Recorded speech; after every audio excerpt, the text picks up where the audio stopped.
गरीब की शादी। शशि की सौतेली माँ ने उसकी शादी की तो बड़े घर में, लेकिन पति कोई काम न करता। आप ससुर जी के साथ काम पर क्यों नहीं जाते? अब हाँ जाऊंगा, लेकिन कल से। आज जरा मैं दोस्तों के साथ घूमने जा रहा हूँ। शशि के 2 बच्चे होते हैं, लेकिन रमेश का हाल वैसा का वैसा ही रहता है। एक दिन, सुनिए ना, बच्चा रो रहा है, इसके दूध के लिए पैसे नहीं है। अरे तो पिताजी से ले लो ना। क्यों? अगर आप में कमाने की क्षमता नहीं थी तो शादी क्यों की? तभी घर आई बड़ी ननद बोल पड़ती है। आहा हा हा, तुम्हारी माँ को साफ साफ कह दिया था कि लड़का ना कमाता है ना कभी कमाएगा। हम 4 बहनें हैं इसका ख्याल रखने के लिए, और पिताजी का इतना सारा पैसा, तुम्हें किस चीज की कमी रखी है? लेकिन थोड़े ही सालों में तकदीर बदल जाती है। शशि का ससुराल गरीब हो जाता है। सब बिकने के बाद शशि अपने पति, बच्चे और सास के साथ किराए के मकान में आ जाती है। मैं कोई नौकरी करना चाहती हूँ दीदी। अरे इतने बड़े घर की बहू थी शशि, तुम नौकरी करोगी? नहीं नहीं नहीं नहीं। नहीं करूंगी तो घर कैसे चलेगा? बच्चों को भी तो पालना है ना। तभी शशि का भाई आ जाता है। शशि, ये ले राशन का सामान। किसी भी तरह की कोई भी जरूरत हो तो बताना। भाई, अब मैं नौकरी करूंगी। देख बहन, वैसे तो मैं तेरे साथ हूं, लेकिन हाँ, मैं ये भी चाहता हूं कि तू अपने पैरों पर खड़ी हो जा। शशि को एक प्ले स्कूल में छोटे बच्चों को संभालने की नौकरी मिल जाती है। एक दिन, शशि, मेरे स्कूल को अब तुम संभाल लो। मैं कुछ दिनों के लिए अपने बेटे के पास जा रही हूं। लेकिन प्ले स्कूल अकेले मैंने कभी नहीं संभाला है। अब ये सब मैं नहीं जानती। इतने महीनों में तूने जो देखा, बस पूरे आत्मविश्वास के साथ उसे करना। शशि नीलम के जाने के बाद पूरे 1 महीने उसका स्कूल अकेले संभालती है, और फिर एक दिन आता है जब वो अपना खुद का स्कूल भी खोल लेती है। वाह शशि, तुमने आज मेरा सर गर्व से ऊंचा कर दिया। तुम्हारा यही आत्मविश्वास तुम्हें बहुत आगे ले जाएगा।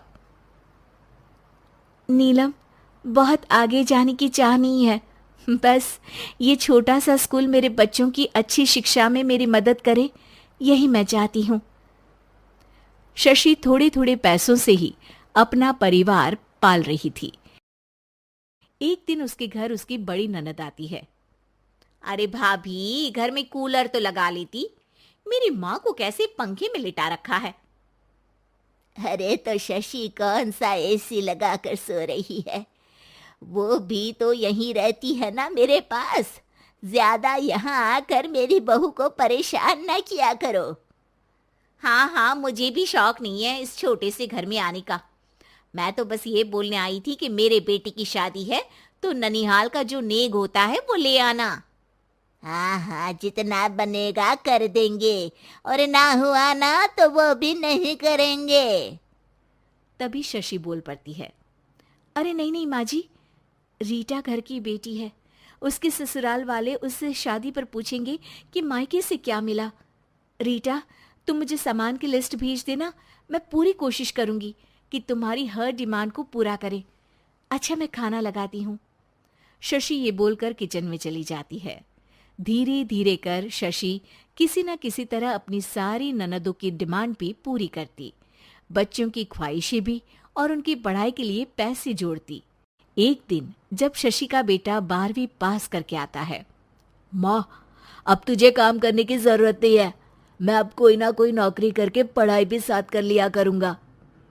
शशि को लगता है कि बेटा और आगे पढ़ाई करे, लेकिन वक्त की मार के कारण वो बेटे को काम के लिए हाँ कर देती है। अब बेटा एक बैंक में चपरासी बन जाता है। लड़का देखने में तो बड़ा अच्छा है, अंग्रेजी भी पटर पटर बोलता है, फिर चपरासी क्यों? लड़का सारी बात मैनेजर को बता देता है। अच्छा, तो मैं तुझे एक मौका देता हूँ। तू यहाँ रहकर दूसरे डिपार्टमेंट का भी काम सीख। अगर तू किसी एक का भी काम अच्छे से सीख गया तो मैं तुझे यहाँ टेबल चेयर में बैठने वाली नौकरी दे दूंगा। लेकिन एक दिन शशि की ननद उसे फोन करती है।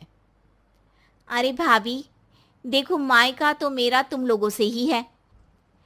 मैंने आपके बेटे और मेरे भतीजे प्रदीप के लिए यहाँ एक नौकरी देखी है, पूरे 5,000 मिलेंगे। वैसे करता ही क्या है, चपरासी ही तो है ना। कोई बात नहीं रीटा, मैं उसे इस शहर के बाहर नहीं भेजना चाहती हूँ। बाकी वो शाम को आएगा तो मैं पूछ लेती हूँ। वहीं प्रदीप मैनेजर की बात से खुश हो जाता है और मैनेजर के काम पर ही नजर रखने लगता है। वो उनकी तरह के पेपर पढ़ता, काम करता और आने वाले लोगों की बातें सुनता। एक दिन बैंक में ऑडिट वाले आते हैं। ये गलत है, पूरी बैलेंस शीट नहीं मिल रही है, कहीं ना कहीं गड़बड़ है। ए मैनेजर, क्या करते हो? बैंक के पैसों का हिसाब सही नहीं है।